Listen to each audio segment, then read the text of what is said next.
তোমার আমার ভীষণ পছন্দ।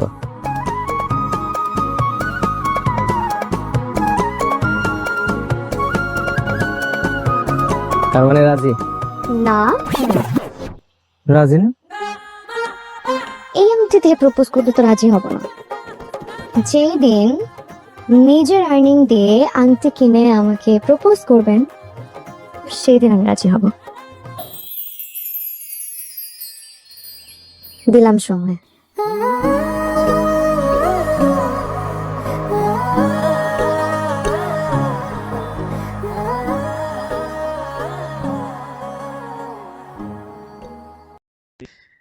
গল্পের নাম সম্পর্কের গল্প। গল্পের শুরু হয় সারা নামে এক তরুণীকে দিয়ে। সারা ঢাকায় বাবার সঙ্গে একাই থাকে। ছোটবেলা থেকে মায়ের কোনো অস্তিত্ব সে বুঝতে পারেনি। বাবা একাই তাকে বড় করেছে। একদিন বাবার অনুরোধে সারা গ্রামের একটি বাড়িতে যায়। বাড়িটির নাম রহমান বাড়ি। সেখানে দেখা হলো নাজমা, ইকবাল, ইরা, পরিবারের অন্য সকল সদস্যদের সঙ্গে। কিন্তু বাড়িতে ঢুকতে না ঢুকতে ইকবলের সঙ্গে তার প্রথম দুজনের মধ্যে তর্কাতর্কি শুরু হয়।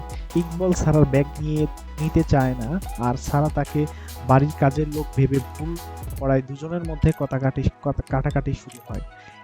এরপরে ঝগড়া থামেই না, কখনো পানি নিয়ে, কখনো মশারি টানাটানি নিয়ে, আবার কখনো একে অপরকে নিয়ে মজা করতে গিয়ে দুজনের মধ্যে হাস্যকর পরিস্থিতি তৈরি হয়। প্রথম দিকে সারা ইকবালকে অত্যন্ত বেয়াদব বলে মনে করলেও ধীরে ধীরে তাদের মধ্যে একটি অদ্ভুত বন্ধুত্ব তৈরি হতে থাকে। সারার আসল পরিচয় কিন্তু এই বাড়িতে সারার আসল পরিচয় কেউ জানে না। একদিন পরিবারের একজন সারাকে দেখে বলে, তুমি তোমার মায়ের মতো দেখতে। এই কথা শুনেই সারা ভেঙে পড়ে এবং সে স্পষ্ট জানিয়ে দেয় তার মায়ের নামকে উচ্চারণ করলে তার সঙ্গে সঙ্গে বাড়ি ছেড়ে চলে যাবে। কারণ সারার কাছে তার মা একজন নিষ্ঠুর মানুষ। বাবার সঙ্গে সারার সম্পর্ক, সারার জীবন, তার বাবা জহিরই সবকিছু। বাবার সঙ্গে ফোনে কথা বলার সময় সারা জানায় এই বাড়ির মানুষগুলো তাকে খুব বিরক্ত করছে এবং সে এখান থেকে চলে যেতে চায়।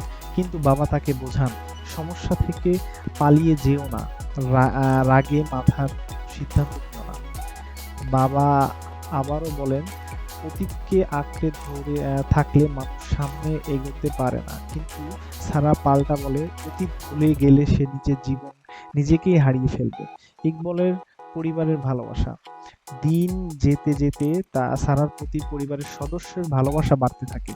বিশেষ করে ইকবলের ফুপু সারার প্রতি অদ্ভুত এক মমতা অনুভব করে এবং সারাকে নিজের হাতে খাবার খাওয়ান, তার যত্ন নেন, অসুস্থ হলে পাশে থাকেন। একদিন সারা খেতে না চাইলে ইকবলের ফুপু নিজের হাতে তাকে খাবার খাওয়ান। তখন সারার জীবনে বাবার কথা মনে পড়ে। সারা বুঝতে শুরু করলে মায়ের ভালোবাসা কেমন হতে পারে সে হয়তো জীবনে প্রথমবার অনুভব করেছে। ইকবল আর সারার সম্পর্ক। ইকবল ধীরে ধীরে সারার প্রতি দুর্বল হয়ে পড়ে এবং বাজারে সারার জন্য যে চুড়ি কিনে দেয়, সারার ছোট্ট উপহার খুশি হয়ে ওঠা ইকবলের অবাক হওয়া। কে বলেছে তোমার কেউ নেই? আমরা তো আছি। ইকবলের প্রতি সারার টান। এক রাতে সারা অসুস্থ হয়ে পড়ে, তার প্রচন্ড মাথা ব্যথা হয়।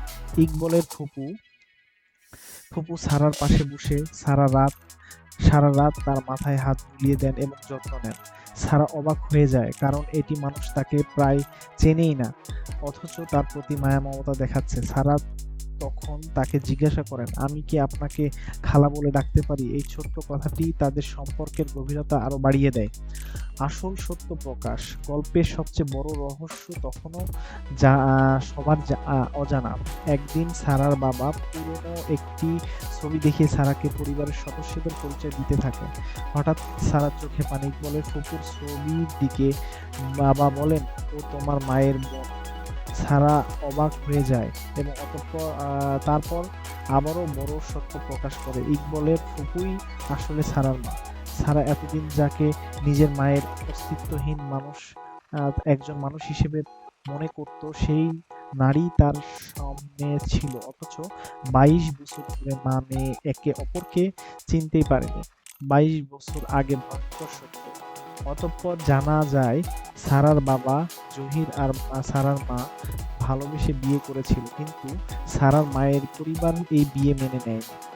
এক সময় সারার জন্ম হয়, কিন্তু পরিবারের সম্মান ও মেয়ের ভবিষ্যৎ বিয়ের কথা চিন্তা করে সারার নানা ভয়ঙ্কর সিদ্ধান্ত নেন। হাসপাতালে গিয়ে তিনি সারার মায়ের বোন কন্যাকে শিশুটিকে মেরে ফেলতে বলেন, কিন্তু কান্তা শিশুটিকে হত্যা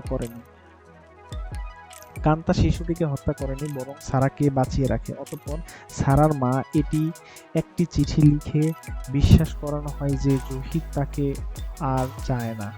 ফলে মা ও বাবা আলাদা হয়ে যায়। সারা বড় হয় তার বাবার কাছে, আর তার মা সারা জীবন বিশ্বাস করে যে তার সন্তান মারা গেছে। 22 বছর পর মায়ের কান্না। সত্য জানার পর সারার মা ভেঙে পড়ে। তিনি জানতে পারে তার মেয়ে মারা যায়নি, তার মেয়ে জীবিত, এবং সেই মেয়ে এতদিন তার চোখের সামনে ছিল। তিনি কাঁদতে কাঁদতে বলে, আমার সারা এখন বেঁচে আছে। তারপর আফসোস করতে থাকে। 22 বছর তিনি মেয়েকে দেখতে পারেন, মেয়েকে একবারও কোলে নিতে পারেন, একবারও মা ডাক্তার শুনতে পারেন। অন্যদিকে সারা ছোটবেলায় স্কুল গেটে অন্য শিশুদের মায়ের দেখে ভাবতো, আমার মা কোথায়। অবশেষে মা মেয়ের মিলন। অবশেষে সারাকে তার মায়ের সামনে আনা হয় এবং মা মেয়ে একে অপরকে চোখ দিকে তাকায়।